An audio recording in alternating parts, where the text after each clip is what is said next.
सभी को मेरा नमस्कार, प्रणाम।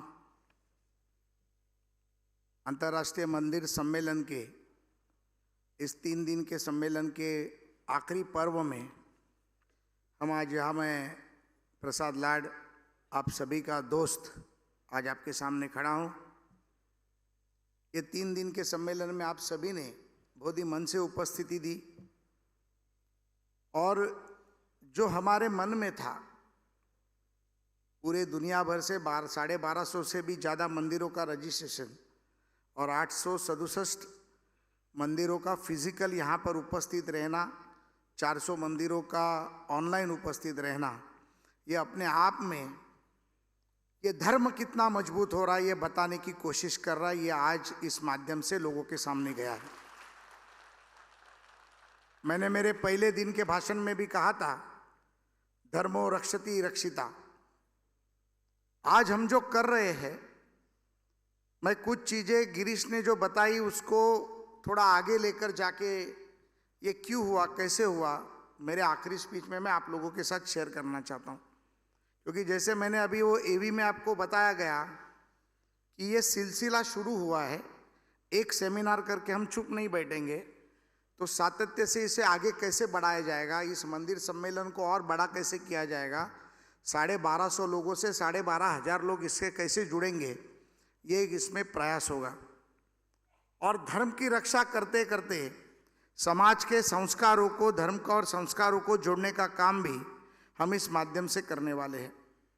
मैं मन से सम्माननीय राष्ट्रीय संपर्क प्रमुख, राष्ट्रीय स्वयंसेवक संघ, सम्माननीय मेरे गुरुवर्य परम पूज्य सुनील जी देशपांडे जी का मन से आभार प्रकट करना चाहूँगा।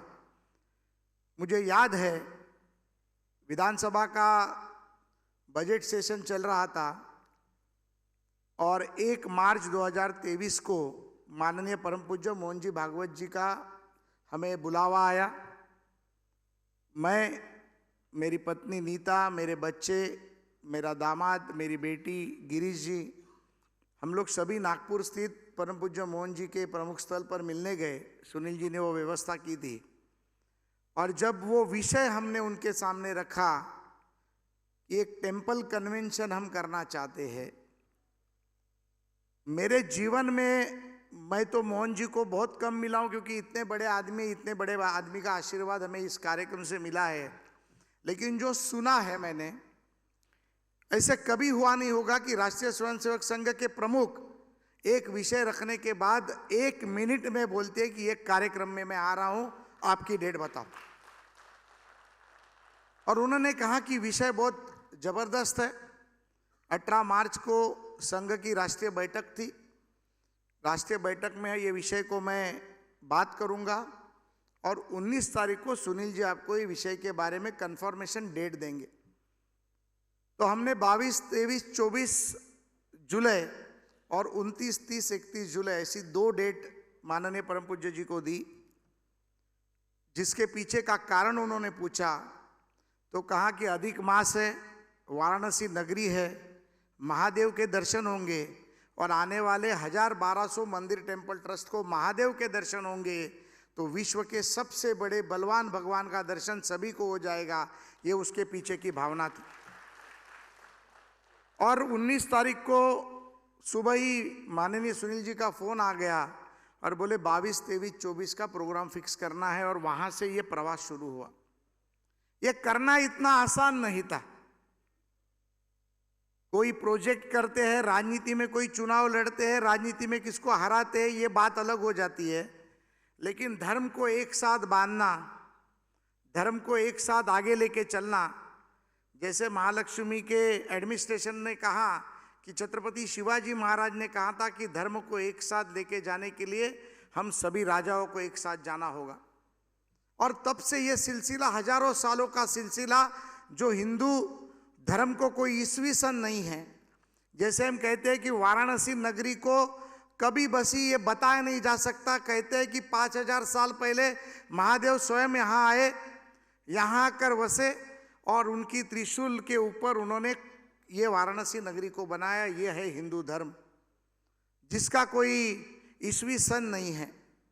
लेकिन इस विषय में जो हिंदू धर्म के साथ चलते हैं, वो जैन धर्म हो, स्वामी नारायण पंथ हो, बुद्ध धर्म हो, हरे राम हरे कृष्णा हो, सिख धर्म हो, ये सारे लोगों को साथ लाने का एक प्रयास हमने इस माध्यम से करने की कोशिश की। और ये 5 महीने के पूरे प्रवास में मुझे एक चीज बहुत ही फक्र से मैं कहना चाहता हूँ, बहुत सारी हर्डल आई, क्योंकि आप लोग सभी प्रतिष्ठित लोग यहाँ आने वाले थे, आप लोगों की व्यवस्था होनी थी। गिरीश ने ये पूरे सारे टीम को जो धन्यवाद कहा, उनको मैं भी सबके नाम नहीं लेता हूँ, लेकिन मन से सभी को मैं धन्यवाद करना चाहता हूँ। मैं उत्तर प्रदेश सरकार का और उत्तर प्रदेश के मुख्यमंत्री जी का धन्यवाद करना चाहता हूँ। माननीय वाराणसी के महापौर सम्माननीय तिवारी जी का धन्यवाद करना चाहता हूँ। वाराणसी के विधायक सम्माननीय श्रीवास्तव जी का भी धन्यवाद करना चाहता हूँ। यहाँ के डीएम हो, कमिश्नर हो, पुलिस कमिश्नर हो, कलेक्टर हो, पूरा प्रशासन व्यवस्था हो, उनका धन्यवाद करना चाहता हूँ। और यहाँ पर आने के बाद आप लोग सोच नहीं सकते, परम पूज्य मोहन भागवत जी के कार्यक्रमों से आप यहाँ पर हो। ये 22 तारीख का कार्यक्रम लगभग इलेक्ट्रॉनिक 100 चैनल पर बताया गया और 123 पेपर में वो छापा गया, और ऐसा कोई बड़ा पेपर नहीं बचा कि जिसने फ्रंट पेज पर इंटरनेशनल टेम्पल कन्वेंशन की न्यूज को नहीं छापा हो। माननीय प्रधानमंत्री जी ने स्वयं पत्र लिखा, जो आप सभी ने देखा। जो इस वाराणसी के सांसद है, उस प्रधानमंत्री को भी मैं शतशः नमन करता हूं और उन्हें भी धन्यवाद देना चाहता हूं। देश के गृह मंत्री माननीय अमित भाई ने भी हमें खत लिखकर इस कार्यक्रम को शुभकामनाएं दी। महाराष्ट्र राज्य सरकार के मुख्यमंत्री एकनाथराव जी शिंदे, देवेंद्र जी फडणवीस जी, अजित दादा पवार जी, इन्होंने इस कार्यक्रम के लिए विशेष रूप से सरकार की तरफ से, पर्यटन की तरफ से मदद की। उत्तर प्रदेश सरकार ने मदद की, गोवा सरकार ने मदद की, और बाकी सारे हिंदू धर्म को मानने वाले लोगों ने इसमें मदद की। ये करना इतना आसान नहीं था, ये एक शिव धनुष्य उठाने जैसी बात थी, लेकिन ये शुरुआत करना जरूरी था। कोई भी चीज, मैं आज पत्रकारों के साथ संवाद कर रहा था, मैं उनको कहा कि वो मुझे पूछ रहे थे कि अगला कार्यक्रम कब होगा, इसे आगे कैसे बढ़ाएंगे। कहानी में कहते हैं, जैसे सुधांशु जी ने कहा कि 1857 में पहला एफआईआर रजिस्टर हुआ अयोध्या में, लेकिन उसके पहले 300 साल से राम जन्मभूमि का इतिहास है। 500 साल के संघर्ष के बाद अयोध्या में राम लल्ला की हमें जगह मिली, और 500 साल के बाद हम राम मंदिर बनाने जा रहे हैं। काशी विश्वेश्वर का मंदिर 2000 साल के संघर्ष के बाद काशी विश्वेश्वर का मंदिर बनने जा रहा है, बन गया है। और आज टेम्पल कनेक्ट के माध्यम से हम लोग जो कोशिश कर रहे हैं, ये अब शुरुआत की है, और आगे आगे आप सभी से संवाद होगा, आप सभी से बातें होगी, आप सभी लोगों को फीडबैक फॉर्म दिए गए हैं, उस फीडबैक फॉर्म से आपका फीडबैक लिया जाएगा। प्रमुख उद्देश्य तो 2, 7, 8 थे, जिसमें प्रशासन था, जिसमें सिक्योरिटी सिस्टम्स थी, जिसमें डिजास्टर मैनेजमेंट था, जिसमें मॉब मैनेजमेंट था, टेक्नोलॉजी का इफेक्ट क्या होगा वो था, फंड मैनेजमेंट, टैक्सेशन मैनेजमेंट क्या होती है वो था, लंगर मैनेजमेंट प्रसादालय के बारे में था। और इसके बावजूद भी परम पूज्य मोहन भागवत जी के पहले ओपनिंग स्पीच में उन्होंने जिस तरीके से 4 विषयों के ऊपर यहाँ पर हमें मार्गदर्शन किया, उसमें सबसे बड़ा विषय था वो सर्वेक्षण का था। मैं आप सभी मंदिर ट्रस्टियों को जो सामने बैठे हैं और आज जो चैनल के माध्यम से या सोशल मीडिया प्लेटफॉर्म से मुझे सुन रहे हैं, उन्हें मैं यही कहना चाहूँगा कि जो परम पूज्य मोहन भागवत जी ने हमें कहा कि सर्वेक्षण करना है, आप लोगों को शायद ये चीज़ ध्यान में नहीं आई होगी। जब परम पूज्य मोहन जी जैसे एक व्यक्ति एक आध चीज़ बताते हैं, तो उस चीज़ को कितने गांभीर्य से हमें लेना चाहिए। आप सभी लोग अगर आपके विभाग के मंदिरों का सर्वेक्षण करेंगे तो आपको मालूम पड़ जाएगा कि वो मंदिर कितना जूना था, वो मंदिर कौन से साम्राज्य के टाइम बसाया गया था, वो मंदिर की आज की परिस्थिति क्या है, आर्कोलॉजिकली आर्किटेक्चरोलॉजी से वो मंदिर की परिस्थिति क्या है, और उस मंदिर की पुनर्स्थापना करनी है या उस मंदिर को फिर से लोगों के सामने लाना है। इस काम के लिए हमें सर्वेक्षण करना होगा। जैसे महालक्ष्मी तिरुपति टेम्पल ट्रस्ट में के अंदर 3,500 मंदिर आते, क्या वो टेम्पल ट्रस्ट 3,500 मंदिरों का सर्वेक्षण करेगा? तिरुपति मंदिर ने कहा कि we have 57,000 temples in our periphery. क्या वो 57,000 टेम्पलों का सर्वेक्षण होगा? ये अगर हम करेंगे तो जो नई बात परम पूज्य जी के माध्यम से हमारे सामने आई कि हिंदुओं का पैसा हिंदुओं तक पहुंचना चाहिए, कॉमन मैन का पैसा कॉमन मैन तक पहुंचना चाहिए। अगर बड़े मंदिर, अगर Tirupati temple trust south India के कोस्टल रीजन के 54,000 में से कई मंदिरों को फिर से जीर्णोद्धार करना चाहती है, पूजा करना चाहती है, तो क्या शिरडी संस्थान भी महाराष्ट्र के कई मंदिरों का जीर्णोद्धार और संस्कार कर सकती है क्या? क्या महालक्ष्मी टेम्पल ट्रस्ट कर सकता है क्या? या नटराज टेम्पल कर सकता है क्या? वाराणसी का काशी धाम कर सकता है क्या?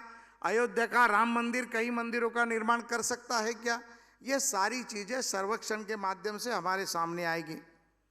दूसरी चीज थी यूथ कनेक्ट की। जैसे कि गिरीश जी ने भी कहा, उनकी बेटी का उन्होंने उदाहरण दिया, और 1.25 करोड़ मंत्र उनकी बेटी 25 साल की होगी तब तक वो करेगी। क्या हम हमारे यंग जनरेशन को मंदिर के तरफ अट्रैक्ट करना ये गलत हो जाएगा, लेकिन क्या हम उन्हें हमारे साथ जोड़ सकते हैं क्या? तो वो जोड़ने का माध्यम क्या है? वो जोड़ने का माध्यम है सेवा। आजकल का यंग जनरेशन भगवान के ऊपर तो श्रद्धा रखता ही है, लेकिन उस श्रद्धा के भाव से जो सेवा होती है उसके ऊपर ज्यादा विश्वास करता है। क्या हम इस माध्यम से शिक्षा को जोड़ सकते हैं? क्या इस माध्यम से हम बुक बैंक चला सकते हैं? इस माध्यम से कोई गांव का एक छोटा स्कूल हम दत्तक योजना में ले सकते हैं? क्या इस माध्यम से यूपीएससी, आईआईटी, आईएम्स जैसी एग्जाम या स्टेट बोर्ड की एग्जाम्स के लिए हम क्लासेस कंडक्ट कर सकते हैं? जो गरीब बच्चे हैं उनको हम लोग हमारे माध्यम से मदद कर कर उनकी शिक्षा का हम लोग जिम्मेदारी ले सकते हैं। वैद्यकीय सेवा के माध्यम से क्या हम कोई एम्बुलेंस चला सकते हैं, कई मेडिकल हेल्प कर सकते हैं, एक आध छोटा हॉस्पिटल दत्तक ले सकते हैं। और इससे अलावा बड़ी बात जो गिरीश जी ने कही उसे मैं फिर से दोहराना चाहूँगा कि वेद पाठशाला हम चला सकते हैं क्या? वेदों को और संस्कारों को बच्चों के मन में, जहन में डाल सकते हैं क्या? मैं यहाँ पर कोई धर्म की बात नहीं करना चाहता, लेकिन अगर आप हमारे अलावा जो 2 धर्म हैं उसके बारे में अगर देखोगे तो वो बच्चा जब 3 महीने का हो जाता है तो वो चर्च में जाता है या वो मस्जिद में जाता है, उसे अल्लाह अकबर सिखाया जाता है और जीसस क्राइस्ट की प्रार्थना भी सिखाई जाती है। क्या वो हम कर सकते हैं क्या? क्या हमें करना चाहिए क्या? वो हमारा कर्तव्य है। जब धर्म बढ़ेगा तो हिंदुस्तान बढ़ेगा, हिंदुस्तान बढ़ेगा तो दुनिया में हिंदुस्तान का नाम बड़ा होगा, और इसलिए हमें ये करना बहुत ही जरूरी है। धर्म परिवर्तन की शक्ति जो हमारे समाज को प्रभावित करती है, जो एकजुट करती है, सामान्य भक्ति के नाम से हमारे विचारों को वो जोड़ने का काम करती है, भारत के विकास की सहायता करती है। ये अगर हम सब इस मंच से करने की कोशिश करेंगे तो मैं कहता हूं 100% धर्म जोड़ने का काम हमारे अपने माध्यम से होगा। भारत में विविध भक्ति समुदाय है, भीतर धार्मिक सद्भाव है, सांस्कृतिक एकीकरण का बढ़ावा है। इसलिए ये आज का जो है 3 दिन का एक वैश्विक मंच हमने बनाने की कोशिश की, और एक सांस्कृतिक राष्ट्रवाद का निर्माण करने की ये कोशिश है। ये आज इस माध्यम से मैं आपको बताना चाहता हूँ। सभी आयु के समूह के, विशेष करके युवाओं के लिए ये शिक्षा और सशक्तिकरण का ये काम हम करने जा रहे हैं। विभिन्न मंदिर है, प्रणाली है, उसके में का अंतर, गहरा अंतर कम करने का ये प्रयास हमारे माध्यम से ये करने की हमारी कोशिश थी। मैंने 3 दिनों में मैं कई मंदिरों के ट्रस्टियों को मिला। कई मंदिर एक राज्य के हैं लेकिन एक दूसरे को जानते नहीं थे, मिलते नहीं थे, बात नहीं करते थे। आज उनके व्हाट्सएप ग्रुप बनने लगे और उस व्हाट्सएप ग्रुप के माध्यम से वो एक दूसरे के साथ एक दूसरे के बातें एक्सचेंज करने लगे। नटराज मंदिर का विषय सामने आया, जहां पर सालों साल सुप्रीम कोर्ट तक केस लड़ी गई, उनका विषय सामने रखा गया। तो कई मंदिर आर्कोलॉजी के माध्यम से, जमीन विवाद के माध्यम से, पूजा के माध्यम से, कई जगह पर राज्य सरकार के प्रॉब्लम के माध्यम से, कई जगह पर लॉ की जंग, कायदे की जंग लड़ रहे थे। उनके तज्ञ लोग यहाँ मिले, उनका पैन इंडिया एक नेटवर्क तैयार हो गया। क्या हम एक दूसरे के साथ विचारधाराओं कर बांटकर एक दूसरे की ताकत एक कर इन लोगों को मदद कर सकते हैं क्या? ये प्लेटफॉर्म यहाँ हो गया। जैसे तिरुपति टेम्पल ने कहा कि हम इतने लोगों को मदद करेंगे, इतने मंदिर निर्माण करेंगे। कई मंदिर सामने आए, बोले हम साथ में करने के लिए तैयार है। अष्टविनायक के मुझे लोग मिले, उन्होंने कहा कि अष्टविनायक गणपति को एकत्रितकरण करने का हमारा प्रयास है। 5.5 घंटे में पूरे अष्टविनायक का दर्शन करने का हम प्रयास करेंगे। तो ऐसे कई लोग मुझे मिले जिन्होंने इस धर्म संस्कार की प्लेटफॉर्म पर आकर अपने विचारों को जोड़कर, ये 7-8 विचार तो थे ही, लेकिन इसके अलावा C2C का विचार, हिंदुओं का पैसा हिंदुओं तक पहुंचने का विचार, जो मिलिंद जी ने भी कहा, माननीय परम पूज्य मोहन जी ने भी कहा, ये सारे विषयों को जोड़ने का काम इसके अलावा इस मंच से करने की कोशिश हमने की। इस इंटरनेशनल टेम्पल कन्वेंशन के माध्यम से आने वाले भविष्य में होने वाले नए मंदिरों के निर्माण के लिए भी हम प्रयत्न करेंगे। सांस्कृतिक संरक्षण हो, शिक्षा चिकित्सा के बारे में मैंने कहा, ये तो हम करेंगे ही, लेकिन इसके अलावा एक सबसे बड़ी बात मैं आप लोगों को कहना चाहता हूँ। जो लोग यहाँ हैं, गिरीश जी, अपनी टीम को आप बता दो, जितने लोगों ने इस पूरे सेमिनार में डायरेक्ट और इनडायरेक्ट जिन्होंने भाग लिया है, कल से मीडिया में आने के बाद कम से कम 600-700 मंदिरों के मुझे व्हाट्सएप मैसेज और मुझे फ़ोन आए हैं कि हम भी जुड़ना चाहते हैं, उन्हें जोड़ लो। और ये पूरे विषय में हमने एक फीडबैक फॉर्म आपके सामने दिया है। इस 3 दिन के सम्मेलन का आपको क्या लगता है, इसमें हमारी कमी कहाँ रही और क्या जोड़ सकते थे, आपके मंदिर के बारे में आपको क्या कहना है, उसके अलावा आपके मंदिर का इतिहास क्या है। क्या आपका मंदिर 1000 साल पहले बनाया गया था? तब के कौन से राजा ने वो बनाया था? वो मंदिर की मूर्ति की स्थापना स्वयंभू है क्या? उस मंदिर का पुराना फोटो क्या है? अब नए वास्तव में उसका फोटो क्या है? उसके ट्रस्टीज कौन है? उसका फ़ोन नंबर क्या है? कौन से डिस्ट्रिक्ट में आता है? आने जाने के लिए रेलवे स्टेशन कौन सा नज़दीक है? विमानतल कौन सा नज़दीक है? अगर ट्रेन से आते हैं, बस से आते हैं तो कैसे आ सकते हैं? बाय रोड आते हैं तो कौन से डेस्टिनेशन से कहाँ तक आ सकते हैं? ये सारी माहिती आप हमारे पास भेजो। इस माध्यम से आने वाले 3 महीने में हम इसका एक कॉफ़ी टेबल बुक बनाएंगे और ई प्लेटफॉर्म के माध्यम से भी वो लोगों के सामने ले जाने का एक हमारा प्रयास होगा। और उसके कारण हम इस सारे विषयों में सातत्य से जुड़ते रहेंगे। जैसे कि गोवा सरकार ने कहा कि हम गोवा में एक स्टेट लेवल का सेमिनार करना चाहते हैं। हमें मुंबई के आचार्य पवन त्रिपाठी जी आए थे, उन्होंने कहा हम मुंबई के लिए हम ये करना चाहते हैं। हैदराबाद के लोगों ने कहा हम हैदराबाद में करना चाहते हैं। तिरुपति तिरुमलाई के लोगों ने कहा कि हम तमिलनाडु में करना चाहते हैं। मैं एक चीज़ इस माध्यम से सुनील जी की परवानगी लेकर इस विषय को आपके सामने रखना चाहूँगा। ये तो सब कुछ होगा ही, इसके अलावा भी इस मंदिर टेम्पल कन्वेंशन को साल में एक बार देश के लेवल पर किया जाएगा और 3 साल में एक बार अंतर्राष्ट्रीय लेवल पे किया जाएगा। 3 साल में जो जो मंदिर हमारे साथ जुड़ेंगे, अंतर्राष्ट्रीय पातळी पर जब ये सम्मेलन जाएगा तो वो सारे मंदिर अंतर्राष्ट्रीय टेम्पल कन्वेंशन में भी हमारे साथ जुड़े रहेंगे। ये मैं आपके माध्यम से यहाँ पर बताना चाहता हूँ। हमें इस टेम्पल कन्वेंशन के माध्यम से दो चीज मैं जाते जाते आप लोगों के सामने रखना चाहता हूं। हमारा धर्म, हमारे मंदिर, गुरुद्वारे, देवस्थान, देरासर, बुद्ध विहार, ये हमें जीवन का मार्ग दिखाते हैं। पूरे इतिहास में कठिनाई के अलग अलग समय आए, लेकिन जीवन का मार्ग एक ही था, अनेकता में एकता और शांतिपूर्वक रहना। और अनेकता में एकता के साथ भी जब जब हमारे ऊपर कोई संकट आया तो हमें सिर्फ बचाया किसने होगा? तो धर्म ने बचाया होगा। आज भारत देश विकसित हो रहा है, आज भारत देश बहुत बड़ा हो रहा है, अपनी न्यूक्लियर पावर में बड़ा हो रहा है, संरक्षण नीति में बड़ा हो रहा है, आर्थिक नीति में जिस ब्रिटेन ने हमारे ऊपर राज किया उस ब्रिटेन से आगे चला गया है। किसानों के लिए, महिलाओं के लिए, हर विषय में माननीय प्रधानमंत्री के नेतृत्व में भारत बढ़ रहा है। मगर अगर इस सम्मेलन के माध्यम से हम धर्म को जोड़ के, समाज को जोड़कर, हमारे धर्म और समाज को एक कर कर इस नीति में अगर हम लोग जुड़ेंगे तो मुझे लगता है कि भारत विश्व में 1 नंबर पर होगा। और यही यहाँ से प्रतिज्ञा लेके हमें जाना है। जाते जाते आप लोगों से एक चीज मैं पूछना चाहूँगा।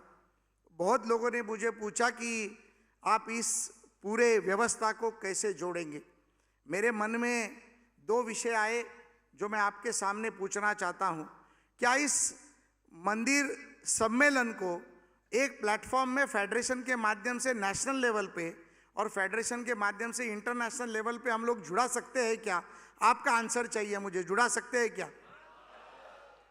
धन्यवाद। इस बारे में हम कायदे तज्ञों से मदद लेंगे, इस बारे में हम इसकी जानकारी लेंगे, परम पूज्य मोहन जी का भी इसमें आशीर्वाद लेंगे, सभी प्रमुख लोगों का इसमें आशीर्वाद लेंगे, सभी राज्यों के प्रमुखों के साथ इनके साथ बात करेंगे, मंदिर टेम्पल कमेटी के साथ बात करेंगे, सभी धर्मों के प्रमुखों के साथ बात करेंगे और इसमें से एक अच्छा प्लेटफॉर्म निर्माण कर कर इस कार्य को आगे बढ़ाने के लिए हम पूरी ताकत के साथ, पूरी श्रद्धा के साथ, पूरे भक्ति के साथ आगे जाएंगे। इतना ही मैं यहाँ पर बोलता हूँ। आप सभी को 2 विनती करता हूँ। पहले दिन हमने परम पूज्य मोहन जी के हाथों से गणपति बापा की प्रतिष्ठापना की थी, तो अब उसकी पूजा कर कर उसका विसर्जन का प्रबंध हमें करना है, तो ये कार्य पूरा होगा। इस कार्य के लिए राष्ट्रीय स्वयंसेवक संघ के राष्ट्रीय प्रचारक सम्माननीय सुनील जी देशपांडे जी को, विवेक मुनि जी को, सम्माननीय हमारे बुद्ध धर्म के गुरु को मैं ऊपर बुलाना चाहूँगा और माननीय सुनील जी के हाथ से इस गणपति बापा की मूर्ति को मैं बिठाना, पूजा करना चाहूँगा। आरएसएस के आज सही में एक चीज़ मैं आपको बोलना चाहता हूँ, बहुत ही दुखद घटना है। इस पूरे कार्यक्रम के सत्र का समाप्ति सम्माननीय राष्ट्रीय स्वयंसेवक के जॉइंट जनरल सेक्रेटरी मुकुंद जी के हाथों से होना था, लेकिन आरएसएस के ज्येष्ठ प्रचारक श्री मदन दास जी का, देव जी का आज सुबह 5:30 बजे देहांत हो गया। उसके कारण माननीय मुकुंद जी आज इस कार्यक्रम को संबोधित नहीं कर पाए, तो उन्होंने भी आपको सभी को बहुत बहुत मन से शुभेच्छा दी है और उनका प्रणाम भेजा है। मैं गुरुजी को कहूँगा कि गुरुजी इसका पूजा शुरू की जाए और मैं भी इस पूजा में रहूँगा। पूजा के बाद राष्ट्रगान होगा और उसके बाद इस कार्यक्रम की समाप्ति होगी। धन्यवाद। जय हिंद।